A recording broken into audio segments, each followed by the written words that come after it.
नमस्कार, सवाल इंडिया का में आपका बहुत बहुत स्वागत है। इस वक्त आप एनडीटीवी इंडिया के साथ हैं। मेरा नाम है अंकित त्यागी और इस वक्त की जो सबसे बड़ी खबर है उसी पर सीधे बात करते हैं। मनीष सिसोदिया जो सुप्रीम कोर्ट पहुंच गए हैं अपनी गिरफ्तारी को चुनौती देने के लिए।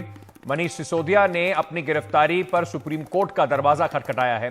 सुबह याचिका लगाई गई, उस पर सुनवाई के लिए सुप्रीम कोर्ट अब तैयार हो गया है। यह याचिका गिरफ्तारी और सीबीआई की जांच के तरीके को चुनौती देने के लिए लगाई गई थी।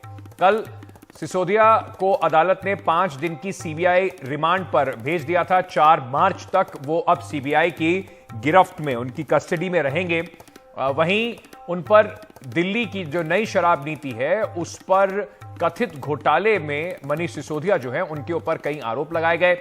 सीबीआई ने परसों शाम को करीब 7 से 8 घंटे की पूछताछ के बाद मनीष सिसोदिया को गिरफ्तार कर लिया था। तो कोर्ट में अब से कुछ देर पहले, सुप्रीम कोर्ट में अब से कुछ देर पहले कुछ देर के अंदर ये सुनवाई जो है वो शुरू होने वाली है। 3:50 का समय दिया गया था। जैसे ही वहां सुनवाई शुरू होगी, एक के बाद एक अपडेट्स एनडीटीवी इंडिया पर आपके लिए लेकर जरूर आएंगे। लेकिन कुल मिलाकर ये जो मामला है, इसमें अगर आज सुप्रीम कोर्ट से मनीष सिसोदिया को राहत नहीं मिलती तो आने वाले कुछ समय में यह मान के चला जा रहा है कि देखिए कुछ समय तक मनीष सिसोदिया को सीबीआई की पहले हिरासत में और उसके बाद हो सकता है न्यायिक हिरासत और फिर इन्फोर्समेंट डायरेक्टरेट भी, क्योंकि इसकी जांच कर रहा है, एक लंबा समय मनीष सिसोदिया को गुजारना पड़े जो एजेंसीज हैं उनकी कस्टडी में या फिर जेल में। एक और मंत्री दिल्ली के 10 महीनों से जेल के अंदर हैं। सत्येंद्र जैन को अभी तक जमानत मिली नहीं है और अब मनीष सिसोदिया पर भी जिस तरीके के आरोप लगे हैं, जिस तरीके से उन्हें अब गिरफ्तार किया गया है, उससे दिल्ली सरकार के कामकाज पर और आम आदमी पार्टी के अरविंद केजरीवाल के जो 2024 से पहले जो एक नेशनल मंसूबे हैं, पूरे राष्ट्र में एक अपनी ताकत को बढ़ाने की जो एक कवायद है, उस पर भी इसको एक बड़े झटके की तरह से देखा जा रहा है। हमारे सहयोगी शरद शर्मा इस वक्त हमारे साथ जुड़ रहे हैं। शरद इस वक्त सुप्रीम कोर्ट के बाहर हैं और लगातार जानकारी वहां से लेकर आ रहे हैं। शरद, सुबह आप आम आदमी पार्टी के काफी नेताओं से बात कर रहे थे, संजय सिंह से भी आपने बात की, अपने सूत्रों से भी आपने बात की। काफी उम्मीद है आज आम आदमी पार्टी को इस हियरिंग में, क्योंकि कहीं ना कहीं उन्हें लग रहा था कि शायद सुप्रीम कोर्ट जो है इसको दाखिल ही ना होने दे, इसको पहले ही हटा दे। अब क्योंकि बहस होगी, सुनवाई होगी, अभिषेक मनु सिंह भी पैरवी करेंगे, तो उम्मीद तो जरूर लगाए बैठे होंगे। अंकित, कुछ देर में सुनवाई शुरू होने वाली है, क्योंकि समय जो दिया गया था वो पंजाब का भी एक मैटर लगा हुआ था कि राज्यपाल वहां पर विधानसभा नहीं बुला रहे हैं, तो वो मैटर लगभग खत्म हो गया है। बस मामला शुरू ही होने वाला है। आम आदमी पार्टी बहुत उम्मीद लगाए बैठी है कि सुप्रीम कोर्ट से उसको राहत मिल जाएगी। हालांकि अभी ये स्पष्ट नहीं हो पाया है, क्योंकि सुबह सुबह ही मेंशनिंग हुई है अभिषेक मनु सिंघवी की तरफ से कि आम आदमी पार्टी चाह क्या रही है, मनीष सिसोदिया सुप्रीम कोर्ट से चाह क्या रहे हैं।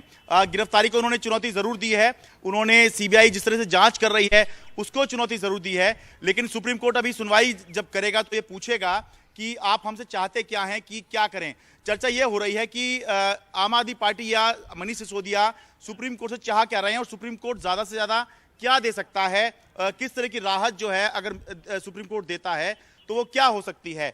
तो चर्चा इस बात की है अंकित कि सुप्रीम कोर्ट ज्यादातर ये कह सकता है कि जिस ड्राफ्ट नोट के बारे में बात कर रही है सीबीआई, या जिस आधार पर मनीष सिसोदिया की गिरफ्तारी हुई है, उसके बारे में मनीष सिसोदिया के बारे में यह कहा जा रहा है कि वो जवाब नहीं दे रहे हैं, तो ज्यादा से ज्यादा ये सुप्रीम कोर्ट कह सकता है कि आपको इस स्टेज पर गिरफ्तारी नहीं करनी चाहिए थी। अगर मनीष सिसोदिया जवाब नहीं दे रहे हैं तो आपको और जगह से पूछताछ करनी चाहिए थी, कड़ियां जोड़नी चाहिए थी, और पूछताछ की बात अगर आपको रिमांड में लेके पूछताछ करनी है तो आप वैसे भी पूछताछ कर सकते हैं।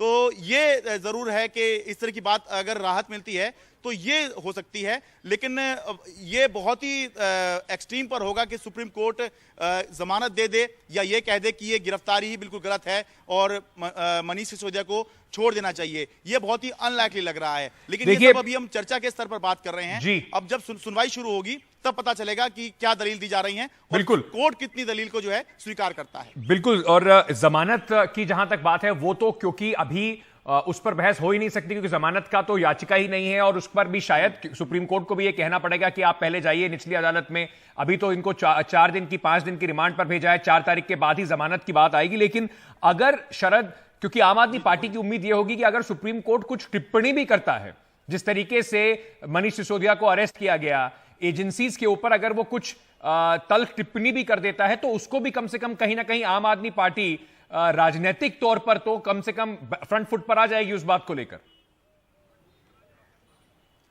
बिल्कुल, अगर इस तरह की कोई टिप्पणी कर दी तो जैसे आम आदमी पार्टी प्रदर्शन कर रही है, तो प्रदर्शन से कुछ होना थोड़ा ही है। अगर सीधे देखें, प्रदर्शन से ये तो नहीं होगा कि सीबीआई मनीष सिसोदिया को जो गिरफ्तार किया है वो छोड़ देगी, लेकिन एक पॉलिटिकल मैसेज होता है। ठीक उसी तरह से अगर सुप्रीम कोर्ट कुछ बोल देता है कि गिरफ्तारी अभी नहीं करनी चाहिए थी, या गिरफ्तारी गलत की गई है, या सीबीआई ने कुछ जल्दबाजी कर दी है, या सीबीआई का जो प्रोसीजर है वो ठीक नहीं है, तो भी आम आदमी पार्टी को या मनीष सिसोदिया को इसमें जो है एक जीत जैसी स्थिति जो है वो दिखाई दे सकती है। कहने के लिए, एक मनोबल बढ़ाने के लिए बात निकल के आ सकती है। लेकिन जैसा मैंने पहले कहा कि अभी इंतजार करना होगा, क्योंकि कोर्ट भी ये देख रहा है कि अगर सीबीआई जांच कर रही है, बहुत से लोग जो हैं हो सकता है इसको पवन खेड़ा मामले से जोड़ने लगे, लेकिन वो मामला अलग इसलिए था क्योंकि एकदम से सीबीआई ने जाके पुलिस ने जाके गिरफ्तार कर लिया था। लेकिन इस मामले के अंदर सीबीआई जो है वो पहले से जांच कर रही है और उसके बाद पूछताछ के दौरान ये गिरफ्तारी हुई है। लेकिन क्या सुप्रीम कोर्ट इस स्तर पर किसी तरह की राहत दे सकता है, और अगर राहत दे सकता है वो किस तरह की होगी? क्योंकि हमें यह भी ध्यान रखना है कि मामला अकेले मनीष सिसोदिया का नहीं है। सुप्रीम कोर्ट जब कोई फैसला सुनाता है, कोई इंटरवेंशन करता है, तो वो एक नजीर बनती है, और उसके आधार पर आगे भी फिर लोग सुप्रीम कोर्ट से राहत की उम्मीद करते हैं, और बहुत सारे केस इस तरह के सुप्रीम कोर्ट के सामने आ जाते हैं। और तो ये सब सुप्रीम कोर्ट को भी देखना है। आधारों पर आम आदमी पार्टी सुप्रीम कोर्ट पहुंची है, क्योंकि किस आधार पर वो चाह रहे हैं कि सुप्रीम कोर्ट इसमें इंटरवेंशन करे? जैसे आपने कहा कि सुप्रीम कोर्ट कुछ भी अगर कह दे तो वो एक नजीर बन जाती है। तो अभी कायदा अगर देखा जाए तो 4 दिन की 5 दिन की उनके पास रिमांड है। रिमांड के बाद जब जेसी में भेजे जाएंगे तब बेल के लिए अप्लाई कर सकते हैं मनीष सिसोदिया। तो अभी क्यों सुप्रीम कोर्ट पहुंची है आम आदमी पार्टी? देखिए, जो सीबीआई का आधार है उसी की कार्ड जो है वो मनीष सिसोदिया का आधार है। सीबीआई का गिरफ्तारी का आधार क्या है? सीबीआई कह रही है कि मनीष सिसोदिया के कंप्यूटर से एक ड्राफ्ट नोट मिला है जिसमें होलसेलर जो शराब बेचने वाले हैं उनका कमीशन 5% से बढ़ा के 12% किया गया। जो एलिजिबिलिटी क्राइटेरिया था कि कौन लोग होलसेल शराब का लाइसेंस ले सकते हैं, वो 100 करोड़ रुपए से बढ़ाकर 500 करोड़ किया गया। और जांच के दौरान ये पाया गया कि एक लीगल एक्सपर्ट की ओपिनियन थी जो उस ड्राफ्ट से हटाई गई। तो इसके बारे में इस आधार पर सीबीआई ने गिरफ्तार किया है कि ये जो नोट है ये अलग से नजर आ रहा है, इसका आगे पीछे का पता नहीं चल रहा है, इसके बारे में मनीष सिसोदिया जवाब नहीं दे रहे हैं। तो आम आदमी पार्टी या मनीष सिसोदिया का ये आधार है, इसमें उनका ये कहना है कि सारी चीजें जो हैं डेलिब्रेशन करके की गई थी, उपराज्यपाल को भी ये पॉलिसी भेजी गई थी, उन्होंने अपने जो संशोधन है वो बताए और उनको इस पॉलिसी में लगाया गया, शामिल किया गया। और जब एलजी ने अप्रूव करी है, यहां पे एलजी का मतलब है एलजी अनिल बैजल, जो पहले हुआ करते थे, वीके सक्सेना तो अब आए हैं, अनिल बैजल की यहां पे बात हो रही है कि जब एलजी ने अप्रूव कर दी, एलजी ने चर्चा करी है, तो फिर यहां षड्यंत्र की बात कहां से आती है? और जहां तक बात है नॉन कोऑपरेशन की जो कहा जा रहा है, मनीष सिसोदिया का यह कहना है कि अगर मैं जो आप चाह रहे हैं वो नहीं बोल रहा हूं तो इसका मतलब ये नहीं है कि मैं कोऑपरेट नहीं कर रहा हूं। तो ये आधार है जो सीबीआई का आधार है, उसी का जवाब जो मनीष सिसोदिया का आधार है वही आज जो है कोर्ट में मनीष सिसोदिया रखेंगे।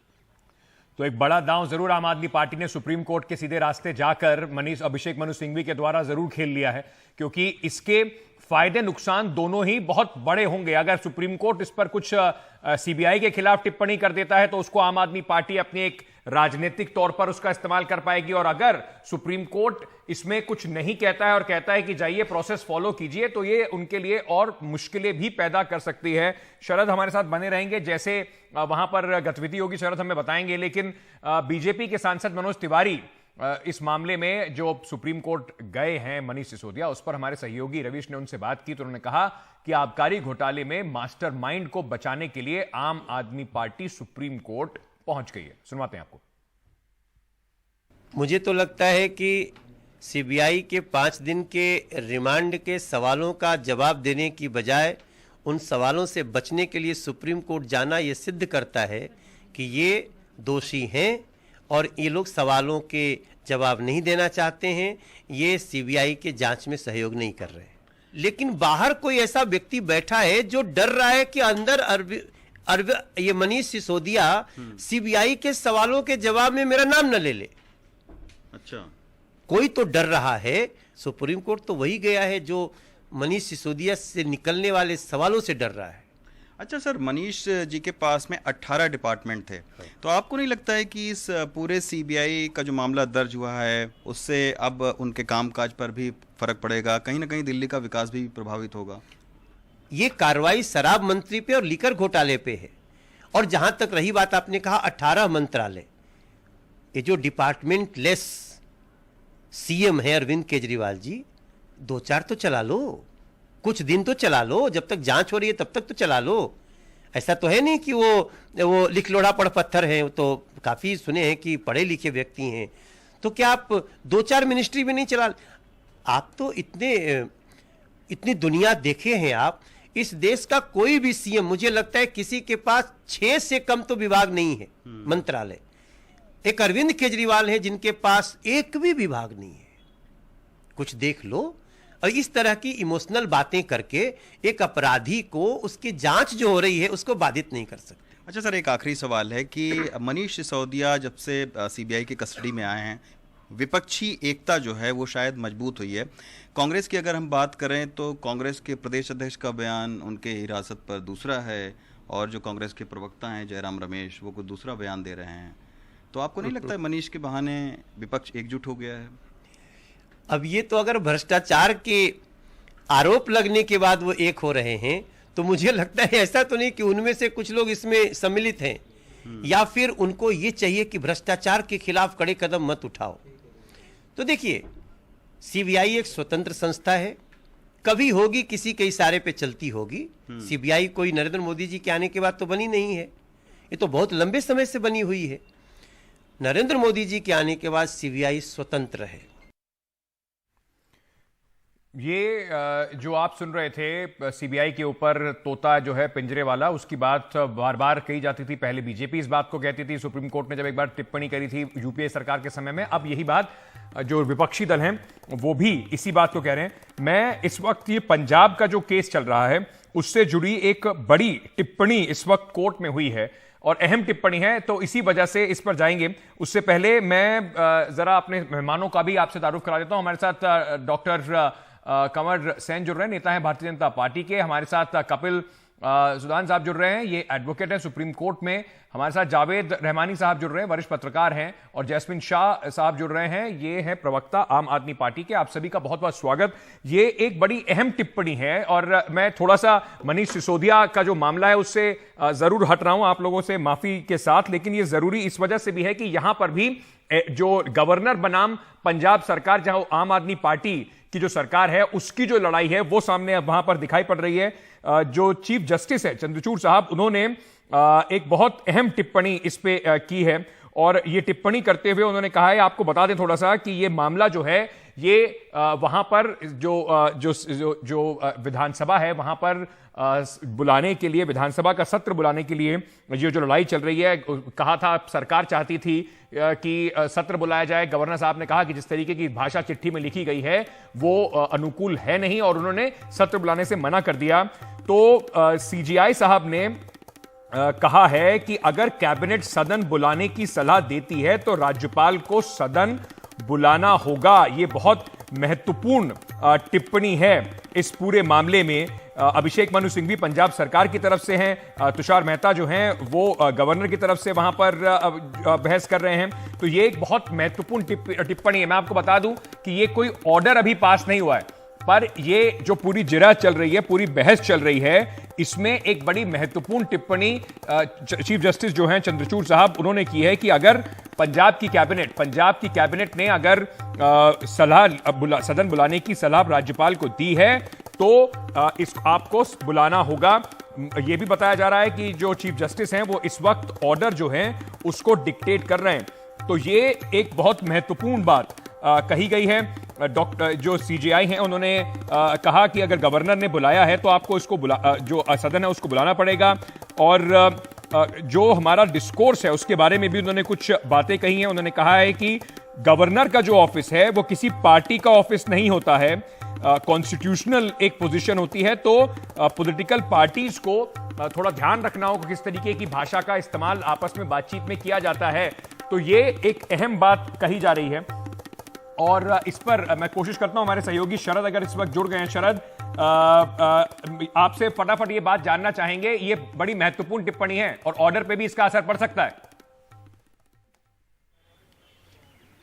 असल में अंकित देखिए, दोनों को ही आईना दिखाने का काम किया है सुप्रीम कोर्ट ने, और सुप्रीम कोर्ट जो नहीं कह रहा है वो ये है कि ये लोकतंत्र है और लोकतंत्र तब चलता है जब अलग अलग संवैधानिक संस्थान एक दूसरे का सम्मान करते हैं, एक दूसरे का लिहाज करते हैं। अगर मुख्यमंत्री और राज्यपाल आपस में भिड़ जाएंगे तो फिर राज्य कैसे चलेगा। इसलिए दोनों को कहा है कि अगर मुख्यमंत्री या कैबिनेट ने ये पास किया है कि सदन बुलाना है तो आपको सदन बुलाना ही होगा, लेकिन साथ ही अगर मुख्यमंत्री से राज्यपाल कुछ पूछ रहे हैं तो मुख्यमंत्री को उनको बताना चाहिए। मामला यहां से शुरू हुआ था अंकित कि राज्यपाल ने एक चिट्ठी लिखी थी मुख्यमंत्री भगवंत मान को और यह पूछा था कि जो टीचर्स अभी विदेश से के लिए ट्रेनिंग के लिए गए थे, इनके बारे में शिकायतें मिल रही हैं, आप मुझे ये बताइए कि कितना पैसा खर्च हुआ इनके जाने में, इनके वहां रहने में, और ये जो टीचर्स, ये जो प्रिंसिपल्स थे सरकारी स्कूल के, ये इनका चयन आपने कैसे किया। तो इस और भी बहुत सारी बातें उस चिट्ठी में लिखी थी।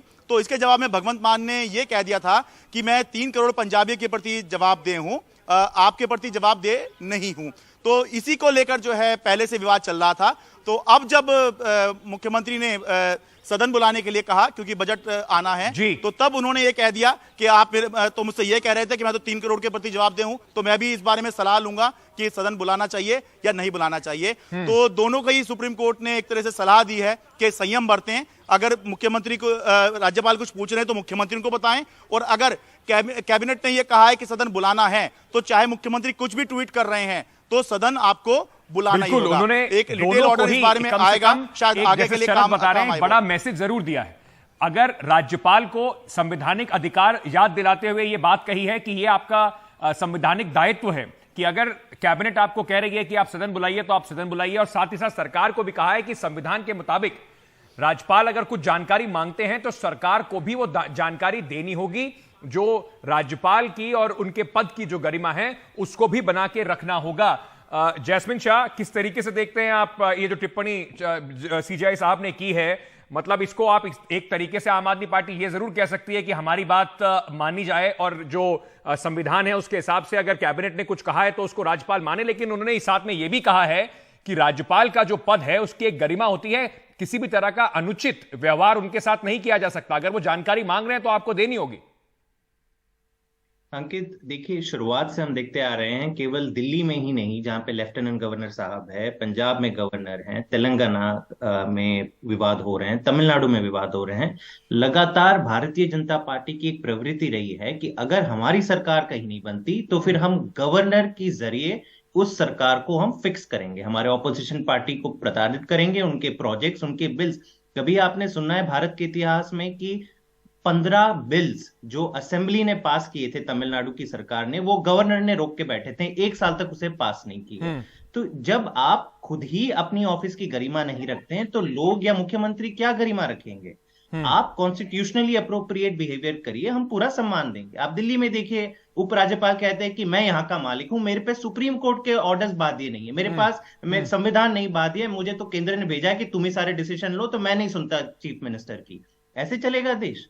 और मैं खुश हूं आज चीफ जस्टिस ऑफ इंडिया साहब ने ये क्लियर कर दिया कि जो इलेक्टेड गवर्नमेंट होते हैं, जो चीफ मिनिस्टर होते हैं, डेमोक्रेसी में सबसे ज्यादा पावर्स उनके होते हैं। ये एक केवल मोहर है, लेकिन जैस्मिन, उन्होंने ये भी साफ किया है करते रखना है, उनको डिसीजन नहीं करना है। ये अभी ऑर्डर आना बचा है, ऑर्डर आना बचा है, ये सब टिप्पणियां हुई हैं, ये भी आपको साफ कर दें। लेकिन जस्टिस नरसिम्हा ने भी ये बात कही है कि राज्यपाल को जवाब देते समय जो कैबिनेट है वो असम्मत नहीं हो सकती है और गवर्नर सत्र को रोक भी नहीं सकते हैं। तो 2 बातें जरूर कही गई हैं। उन्होंने आपको भी याद दिलाया है कि आप भी इस तरीके से कुछ भी भाषा, कुछ भी आरोप नहीं लगा सकते गवर्नर के ऊपर।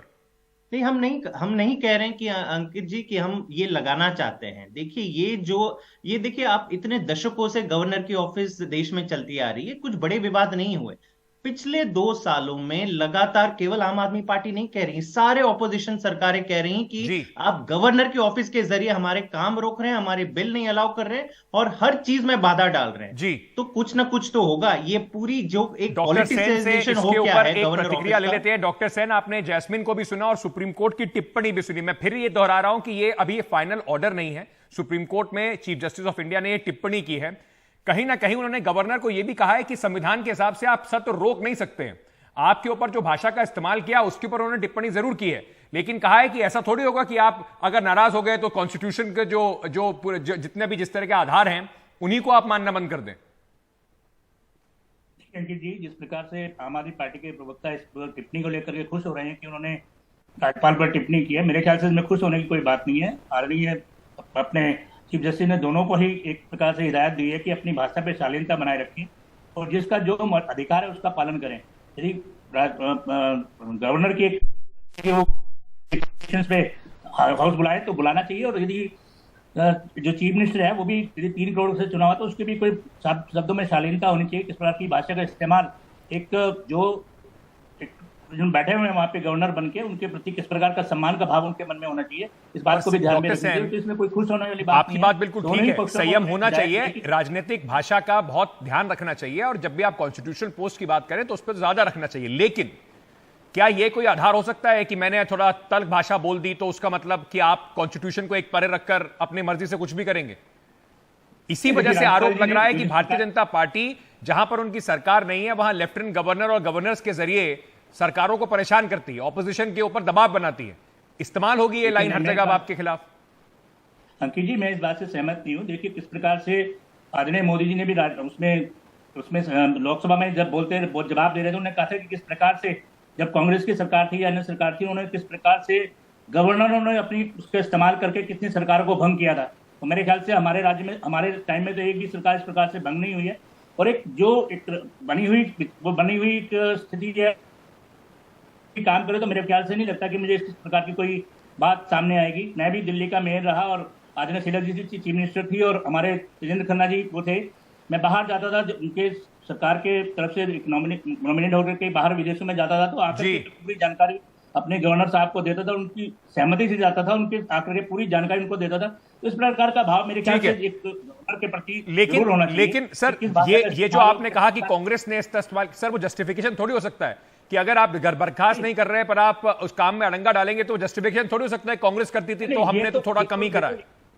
देखिए अंकित जी, आप एक पक्ष सुन रहे हैं, ये तो इनका कहना है कि वो दखल देते हैं। मेरे ख्याल से वो जो उनका अधिकार है उसका वो पालन, लेकिन वो सिर्फ आम आदमी पार्टी का ही आरोप नहीं है, और बाकी पार्टियों का भी आरोप है, विपक्षी दलों का आरोप है। कपिल मदान साहब, मैं आपसे समझना चाहता हूं, ऑर्डर अभी लिखवाया जा रहा है, लेकिन ये जो टिप्पणी करी है सुप्रीम कोर्ट में, आज सीजेआई साहब ने करी है, जस्टिस नसीमा ने भी करी है, इसका महत्व तो बहुत है।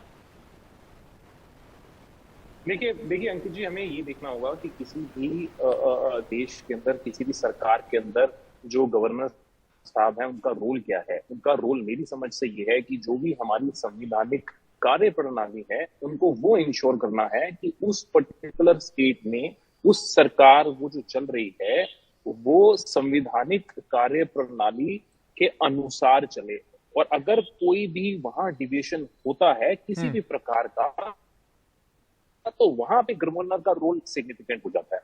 अगर आप कॉन्स्टिट्यूशन देखें और आर्टिकल्स को अगर पढ़ने और समझने की कोशिश करें तो जो गवर्नर साहब हैं, गवर्नर साहब बाध्य हैं कि उनको जो काउंसिल ऑफ मिनिस्टर्स के द्वारा जो भी प्रस्ताव पारित होके आता है वो बाध्य हैं, उनको उनकी बात माननी पड़ेगी।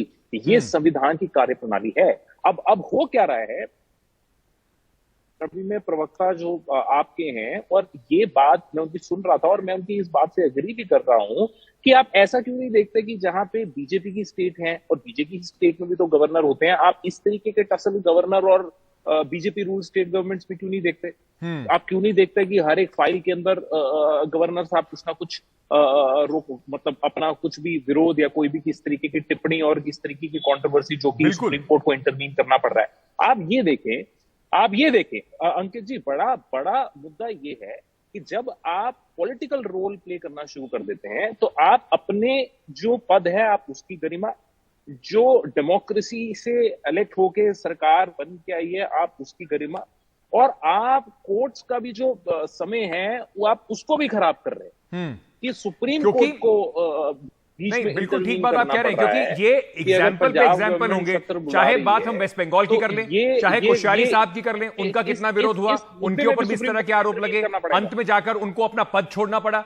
जावेद रहमानी साहब, मनीष सिसोदिया के ऊपर तो जो अभी जो हियरिंग है वो शुरू होने वाली है, लेकिन मैं उससे पहले आपसे एक जरूर आपकी टिप्पणी चाहता हूं। ये जो भी इस तरीके से देखने को मिल रहा है, चाहे दिल्ली हो और चाहे पंजाब हो, इससे राजनीतिक तौर पर क्या आम आदमी पार्टी को फायदा होता है, या भारतीय जनता पार्टी को लगता है कि अगर इस तरह से दबे रहेंगे, काम नहीं कर पाएंगे, तो उससे 2024 से पहले उनको फायदा होगा? नैरेटिव में किसको ज्यादा फायदा मिल रहा है? देखिए, बिल्कुल बहुत सही कहा अंकल जी आपने। इससे जनता में बड़ा गलत मैसेज जा रहा है कि सत्ता पक्ष जो है वो दुरुपयोग कर रही है।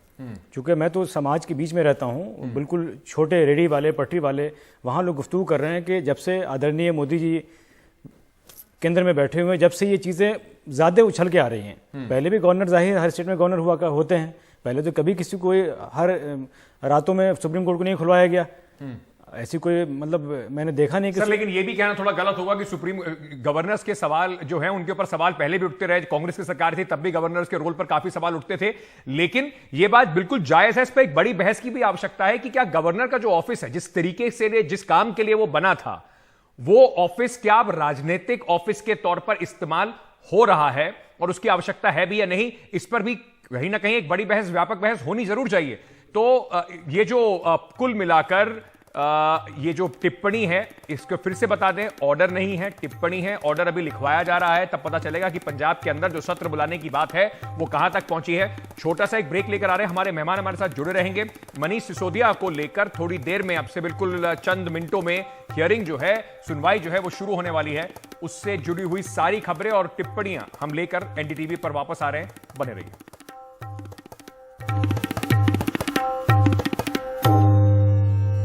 चलिए, इस वक्त की बड़ी खबर आपको बताते हैं। पंजाब सरकार बनाम गवर्नर का जो मामला सुप्रीम कोर्ट पहुंचा था, वहां पर ऑर्डर लिखवाना शुरू कर दिया गया है। ऑर्डर में कहा गया है कि राज्यपाल ने 3 मार्च को बजट सत्र को बुलाना होगा, उसका आदेश उन्हें जारी करना पड़ेगा। और आप थोड़ा समझते हैं कि ये पूरा मुद्दा क्या है। ये मुद्दा जो है, सुप्रीम कोर्ट ने कहा कि यहां पर बात इस वजह से आई थी कि आम आदमी पार्टी ने आरोप लगाया था कि गवर्नर बुला नहीं रहे हैं सत्र। तो जो मुद्दा कम से कम सुप्रीम कोर्ट के सामने था, उस पर सुप्रीम कोर्ट ने पूरा कर दिया। उस पर सुप्रीम कोर्ट ने अपनी बात साफ कर दी और कहा है कि गवर्नर को मंत्रिमंडल का जो सुझाव है उसे मानना होगा, और 3 मार्च को जो वहां पे सदन है उसकी कार्रवाई को उन्हें बुलाना होगा। उसके लिए औपचारिक तौर पर उन्हें चिट्ठी लिखनी पड़ेगी। लेकिन सुप्रीम कोर्ट ने साथ साथ यह भी कहा है कि कुछ मुद्दा है जिसे हाईलाइट करना अदालत की जिम्मेदारी है। अगर कैबिनेट सदन बुलाने की सलाह देती है तो राज्यपाल को सदन बुलाना होगा, लेकिन संविधान के मुताबिक अगर राज्यपाल कुछ जानकारी मांगते हैं तो सरकार को भी जानकारी देनी होगी, उसके लिए वो बाध्य है। राज्यपाल द्वारा मांगे गए स्पष्टीकरण पर मुख्यमंत्री का जवाब देना जरूरी है, उसके लिए वो भी बाध्य हैं। तो ये बड़ी बातें कही हैं जैस्मिन शाह। कम से कम पंजाब सरकार जिस प्रमुख मांग को लेकर सुप्रीम कोर्ट पहुंची थी, वो मांग तो पूरी हुई, लेकिन उसके साथ साथ आपको बिल्कुल स्पष्ट शब्दों में सुप्रीम कोर्ट ने कहा है कि अगर राज्यपाल कुछ आपसे मांग रहे हैं तो आप बाध्य हैं उस जानकारी को देने के लिए। ट्वीट करके काम नहीं चलेगा कि 130 करोड़ लोगों को बताएंगे, आपको नहीं बताएंगे। नहीं अंकित, बात वो नहीं थी। ये काफी समय से ये तनाव चल रहा था। आपको याद होगा कि पिछले असेंबली सेशन में भी गवर्नर ने कहा था कि नहीं, आप हमें एजेंडा बताइए, मैं डिसाइड करूंगा कि ये एजेंडा ठीक है नहीं है, तभी मैं सत्र बुलाऊंगा। तो ये जो एक डिक्टेटरशिप चल रहा था, सबको पता है कि संविधान के अंदर एक इलेक्टेड चीफ मिनिस्टर का ही हक होता है स्टेट चलाने का। आप सवाल पूछे, आप तरीके से सवाल पूछे, हम सब जवाब देंगे। आरटीआई के अंदर ये सारे जवाब तो वैसे भी जनता भी ले सकती है, हम क्यों नहीं देंगे, इसमें रोकने वाली बात नहीं है। लेकिन अगर आप संविधान को दरकिनार कर देंगे, अगर आप अपने आप को राजा समझने लगेंगे, तो ये गलत है। और हम नहीं जैस्मिन, ये बात आपकी बिल्कुल ठीक है, और सुप्रीम कोर्ट ने वहां पर लाइन जो है वो बिल्कुल लकीर बिल्कुल स्पष्ट खींच दी है कि अगर कैबिनेट कहती है, वो क्या शब्द इस्तेमाल कर रहे हैं, मुख्यमंत्री ने क्या ट्वीट किया, वो सब एक अलग बात है, लेकिन संविधान ये कहता है कि कैबिनेट ने अगर सलाह दी है तो वो गवर्नर को माननी होगी। लेकिन इसको आप विजय के तौर पर जरूर देख सकते हैं, लेकिन यह बात भी तो समझनी होगी कि मुख्यमंत्री भी, गवर्नर अगर कुछ उनसे पूछ रहे हैं या कोई सवाल पूछा है तो उस पर ट्वीट करके जवाब नहीं दे सकते। आपको भी थोड़ी अपनी भाषा में सभ्यता और सौम्यता लेके आनी होगी। अंकित जी, जो सुप्रीम कोर्ट कहेगा उसकी ऑर्डर सर माथे पर, हम उसका पूरा इन लेटर एंड स्पिरिट पालन करेंगे। भाजपा आज बता दें कि कभी भी गवर्नर के जरिए इलेक्टेड गवर्नमेंट के काम पे दखलंदाजी नहीं देगी, तरीके से व्यवहार करेगी और गवर्नर को बीजेपी का मुख्यालय नहीं बनाएगी। बस इतना आश्वासन दे दे, हमें कोई आपत्ति नहीं। डॉक्टर सेन, अब तो कुछ इसमें ऐसा कोई एम्बिग्यूटी तो रही नहीं, वैसे पहले भी कोई एम्बिग्यूटी थी नहीं, कोई ऐसा एरिया नहीं था जिसके ऊपर प्रकाश कॉन्स्टिट्यूशन ने पहले से ही ना डाला हो, लेकिन ये तो एक बार फिर से कहीं ना कहीं जैसे दिल्ली में मेयर वाले मामले में हुआ, एलजी साहब को सुप्रीम कोर्ट से बड़ी तल्ख टिप्पणी झेलनी पड़ी, मुंह की खानी पड़ी, अब पंजाब में भी ऐसा हुआ। तो सर, ये जो राजनीति का आरोप लग रहा है, इससे एम्बैरेसमेंट जो है, नीचा जो देखना पड़ रहा है, वो कॉन्स्टिट्यूशन पदों को देखना पड़ रहा है।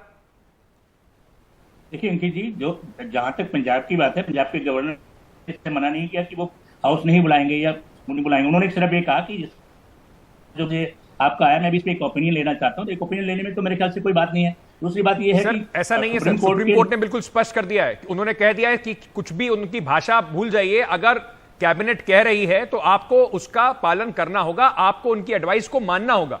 ये तो बिल्कुल स्पष्ट तौर पर कह दिया है। माननीय चीफ जस्टिस ने जो बात कही, मैं उससे सहमत हूं, लेकिन आपने खुद ही इस बात में जानकारी दी कि उन्होंने कहा था कि भाई मैं यदि आप 3 करोड़ से चुन करके आए तो मैं भी इस प्रदेश का गवर्नर हूं, तो मैं भी अपनी एक ओपिनियन लेना चाहता हूं किसी की। तो उसके बारे में उन्होंने मेरे ख्याल से इस बात नहीं किया कि मैं हाउस नहीं बुलाऊंगा, या वो तो उनके संवैधानिक ड्यूटी है, वो बुलाएंगे, क्यों नहीं बुलाएंगे। सर, आपको ऐसा नहीं लगता कि राजनीति के चक्कर में जो कॉन्स्टिट्यूशनल पोजीशंस हैं, वो चाहे गवर्नर की हो चाहे मुख्यमंत्री की हो, वो थोड़ा इन सब चीजों से, अब सुप्रीम कोर्ट को बताइए, गवर्नर को ये बात याद दिलानी पड़ रही है, एलजी को भी दिल्ली में यह बात याद दिलानी पड़ी कि भैया आपको जो है इस तरीके से जो आपने कह दिया है, जो रूल आपने कह दिया है कि जो ऑल्डरमैन है वो भी वोट करेंगे, वो एमसीडी के कॉन्स्टिट्यूशन के बिल्कुल खिलाफ है। तो किरकिरी जो हो रही है वो संविधान के पदों की हो रही है। उसमें भी माननीय चीफ जस्टिस ने जो जानकारी उसके बारे में दी, वो हम इस बात से सहमत है और उस पर हम कोई टिप्पणी भी नहीं करना चाहते।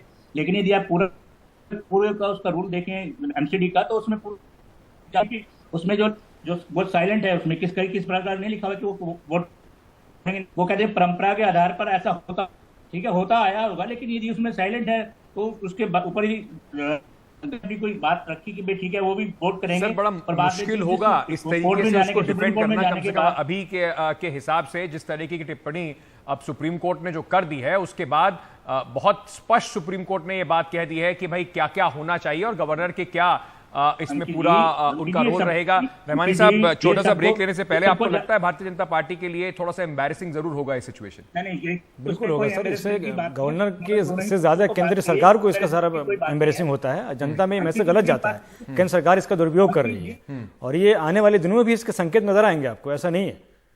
तो इस वक्त की बड़ी खबर पंजाब बनाम गवर्नर मामले में आ रही है, जहां पर सुप्रीम कोर्ट ने बिल्कुल स्पष्ट शब्दों में कहा है कि राज्यपाल को बजट सत्र जो है वो 3 मार्च को बुलाना होगा और राज्यपाल जो हैं वो कैबिनेट की सलाह से बाध्य हैं। ऐसा नहीं है कि बुलाने पर उसके बाद वो कानूनी कार्रवाई कहकर उसको टाल सकते हैं। बिल्कुल स्पष्ट शब्दों में ऑर्डर में कहा गया है कि मंत्री परिषद की सलाह से बंधे हुए हैं गवर्नर। राज्य का प्रशासन मुख्यमंत्री जो है उसको सौंपा जाता है चुने होने के बाद और राज्यपाल का मार्गदर्शन परामर्श देने का कर्तव्य होता है। साथ ही साथ उन्होंने ये भी कहा कि अगर गवर्नर ये बदले में सामूहिक जिम्मेदारी जो है ये सुप्रीम कोर्ट ने स्पष्ट की है कि किसी भी राज्य को चलाने के लिए होती है और सदन बुलाने के लिए अगर मुख्यमंत्री और कैबिनेट जो है उसने आपके को सलाह दी है तो उसके लिए आप बाध्य हैं, उसके बाद कुछ आपके पास जगह बचती नहीं है कानूनी सलाह या किसी और तरीके से कहकर उस मामले को टालने की। शरद, ये बहुत महत्वपूर्ण आज बातें कही गई हैं सुप्रीम कोर्ट में, ना सिर्फ पंजाब बनाम जो गवर्नर का मुद्दा है पंजाब सरकार के लिए, बल्कि विपक्ष के जो बाकी राज्य हैं वो भी कहीं ना कहीं इस मामले को लेकर अब जब भी कोई बहस होगी तो इसको प्रेसिडेंस के तौर पर दिखाएंगे। बिल्कुल एक नज़ीर रखी है यहाँ पर, क्योंकि इन दिनों ये मामले बहुत ज़्यादा आ रहे हैं और केवल ये अभी तो केवल एक ये मामला था कि 3 मार्च को सदन बुलाया है लेकिन राज्यपाल बुला नहीं रहे हैं, लेकिन ये मामला पहले से ही चला आ रहा था। इससे पहले जब बुलाया था सदन, विधानसभा बुलाई गई थी पंजाब सरकार ने, तो उस समय यह हुआ था कि क्योंकि ऑपरेशन लोटस का आरोप आम आदमी पार्टी लगा रही थी तो उसी दौरान जो है जो राज्यपाल थे उन्होंने ये शरद, कहा एक कि आप सेकंड एजेंडा आपको रोक रहा हूं। बताइए हमारे पास कि इस वक्त आपका- एक ब्रेकिंग न्यूज आ रही है। मनीष सिसोदिया के मामले में सुप्रीम कोर्ट में जो कार्रवाई है वो शुरू हो गई है, जो सुनवाई है वो शुरू हो गई है। मामले की सुनवाई सुप्रीम कोर्ट तब पहुंची जब मनीष सिसोदिया की ओर से अभिषेक मनु सिंघवी ने आज सुबह सुप्रीम कोर्ट में जिस तरीके से उन्हें अरेस्ट किया गया, जो जांच चल रही है, उन ग्राउंड्स को ही यहां पर चैलेंज किया, उनको चुनौती दी। और अब बताया यह जा रहा है कि मनीष सिसोदिया का जो मामला है वो सुप्रीम कोर्ट में शुरू हो चुका है। शरद, क्या जानकारी आ रही है? सबसे पहले अभिषेक मनु सिंघवी अपनी बात रखेंगे। सीजेआई अभिषेक मनु सिंघवी से पूछ रहे हैं, उनसे पूछा गया है कि आप इसमें चाहते क्या हैं, क्योंकि इस मामले में आपके पास हाईकोर्ट जाने का विकल्प है और दूसरे विकल्प आपके सामने मौजूद हैं। आपको याद होगा जब सुबह अभिषेक मनु सिंघवी ने मामला रखा तो उन्होंने विनोद दुआ जो वरिष्ठ पत्रकार थे, अब नहीं रहे हैं, उनका हवाला दिया था कि उनके ऊपर राजद्रोह का केस लगाया था हिमाचल में। तो सुप्रीम कोर्ट ने उस पर जो एफआईआर थी वो कॉश कर दी थी। तो उसी का भी सुप्रीम कोर्ट कह रहा है कि कोविड के दौरान का ये मामला था, आप इस मामले का हवाला दे रहे हैं। तो अभी जिरह चल रही है, जैसे कि मैंने कहा था कि अभी अभिषेक मनु सिंघवी ये बताएंगे कि वो कोर्ट से चाहते क्या हैं और फिर कोर्ट जो है उसके आधार पर आगे की सुनवाई जो है वो करेगा। पर तो एक और जरूरी अहम जानकारी शरद इसमें ये आई है कि सीजीआई ने यह भी कहा है कि आप जो है आर्टिकल 32 को चैलेंज कर रहे हैं। अर्नब गोस्वामी के मामले पे उन्होंने बात करते हुए कहा कि वो हाईकोर्ट से आए थे हमारे पास, और विनोद दुआ की जो बात हो रही है उसमें उन्होंने कहा था कि वो फ्रीडम ऑफ एक्सप्रेशन का जो मामला है, राइट टू स्पीच और फ्रीडम ऑफ एक्सप्रेशन का जो मामला है वो मामला था। साथ ही साथ अभिषेक मनु सिंघवी ने इस पर यह भी कहा है कि एफआईआर जो है वो 2 बार उन्होंने सीबीआई ने समन किया था, दोनों बार वो अपने आप को उन्होंने प्रस्तुत किया, और जो अरेस्ट है उसको अभिषेक मनु सिंघवी कह रहे हैं शरद की इलीगल है, क्योंकि मामला जो है उसमें 7 साल से कम की सजा बनती है, और एक जजमेंट भी बता रहे हैं। बिल्कुल, मैं वही बता रहा था कि जो सारा बेस है वो यह है, पहले तो कोर्ट ये जानना चाहता है कि आप किस कानून के तहत जो है यहाँ हमारे पास आए हैं और हमसे चाहते क्या हैं, क्योंकि जब तक ये क्लियर नहीं होगा कि आप चाह क्या रहे हैं और वो किस कानून के तहत हमसे चाह रहे हैं, तब तक मामला जो है स्पष्ट नहीं हो पाएगा। तो ये सारे बताते हुए अभिषेक मनु सिंघवी आगे बढ़ रहे हैं कि जब उनको बुलाया गया, यानी कि मनीष सिसोदिया को जब बुलाया गया पूछताछ के लिए, तब मनीष सिसोदिया जो है पूछताछ में शामिल हुए हैं, और सहयोग करने के बावजूद भी ये जब एफआईआर है, ये बहुत पहले एफआईआर हुई है, और सहयोग करने के बावजूद भी सीबीआई ने गिरफ्तार कर लिया है। तो पहले तो गिरफ्तारी को वो चुनौती दे रहे हैं, लेकिन अभी ये स्पष्ट नहीं हो रहा है। अभिषेक मनु सिंघवी ये भी कह रहे हैं कि मैं 18 पोर्टफोलियो संभाल रहा हूं, यानी मनीष सिसोदिया 18 पोर्टफोलियो संभाल रहे हैं, और कोई आपराधिक इतिहास भी नहीं है, कोई ऐसा बैकग्राउंड नहीं है जिसमें ये दिखाया जाए कोई क्रिमिनल बैकग्राउंड मनीष सिसोदिया का हो। फिर जो सीजीआई हैं वो ये कह रहे हैं कि हमारे पास शक्ति है, लेकिन आपके पास दूसरे उपाय हैं, हमारे दरवाजे खुले हैं। यानी कि एक तरह से कोर्ट हिंट कर रहा है कि ठीक है, हमारे पास पावर है, हम आदेश दे सकते हैं, लेकिन आपके पास भी तो विकल्प हैं, आप चाहें तो वहां पर जा सकते हैं। जस्टिस नरसिम्हा हैं वो ये कह रहे हैं कि घटना दिल्ली में हुई है, तो इसका मतलब ये नहीं कि आप सुप्रीम कोर्ट आ जाएं। ये एक तरह से थोड़ा सा नेगेटिव चला गया है मनीष सिसोदिया के लिए कि आप क्योंकि दिल्ली में ही है, दिल्ली में ही मामला हुआ है, तो इसलिए आप दिल्ली में आ गए। असल में ये जब जिरह चलती है तो कोर्ट भी दोनों तरफ से बात करता है, वो ये जानना भी चाहता है कि आप चाह क्या रहे हैं, बिल्कुल, और दूसरा ये आप चाह क्यों रहे हैं, क्योंकि जैसे मैंने अंकित पहले भी कहा कि नजीर भी बनती है, कल को दूसरे लोगों के ऊपर जब सीबीआई केस करेगी या जांच एजेंसी केस करेगी तो वो भी दौड़े हुए सुप्रीम कोर्ट आ जाएंगे। तो सुप्रीम कोर्ट को उसका भी ध्यान रखना होता है, और आगे किस चीज के लिए मना करना है, किस चीज के लिए हाँ करना है, उसका भी पूरा हिसाब जो है और कानून जो है उसके साथ स्पष्ट करना पड़ता है। तो वही जो है जिरह इस समय पर चल रही है। और जो बिल्कुल आप कह रहे हैं उस पर एक और बड़ी टिप्पणी इस वक्त सुप्रीम कोर्ट से आ रही है, उसमें सीजीआई भी कह रहे हैं कि देखिए हमारे दरवाजे खुले हुए हैं, लेकिन हम अगर इसको एंटरटेन करते हैं तो ये एक बैड प्रेसिडेंट, यानी कि एक बुरी नजीर के तौर पर इस्तेमाल किया जाएगा, क्योंकि ये सिर्फ दिल्ली में हो रहा है। उसका मतलब ये नहीं है कि सुप्रीम कोर्ट के पास आप सीधे आ जाएं राहत के लिए। तो ये कहीं ना कहीं शरद, ये बात हम पहले भी कर रहे थे कि इसके दोनों तरफ से आज जो आम आदमी पार्टी ने जो पूरा ये जो मामला उठाया है सुप्रीम कोर्ट में, ये दोनों तरफ जा सकता है। अगर सुप्रीम कोर्ट कुछ कह देता है एजेंसीज के बारे में तो उस आम आदमी पार्टी के लिए एक बड़ी ताकत होगी, अगर नहीं कहता है तो आज बीजेपी भी हमलावर रहेगी आम आदमी पार्टी के ऊपर। बिल्कुल, मैं वही कह रहा था कि जैसा कि मैंने कहा कि अगर इस तरह से केस होता है, इस तरह से गिरफ्तारी होती है और आप कोर्ट में, सुप्रीम कोर्ट में आ गए हैं, तो एक गलत प्रेसिडेंट सेट होता है, या फिर ऐसा एक प्रेसिडेंट सेट होगा कि कल को बहुत से लोग जो हैं जिन पर सीबीआई केस करेगी, ईडी केस करेगी, तो वो यहां पर आ जाएंगे। तो सुप्रीम कोर्ट को यह भी देखना है कि इस तरह से अगर वो एंटरटेन करने लग गया सबको, या सबकी याचिकाएं यहां पर आ गई, तो फिर तो उसका जो पूरा स्ट्रक्चर है वो जो है बहुत लोडेड हो जाएगा। तो ये भी है। और दूसरा ये भी देखना है कि अगर कोई पीड़ित पक्ष है, वाकई पीड़ित है, तो उसकी भी सुननी है। तो अभी सुनवाई चल रही है।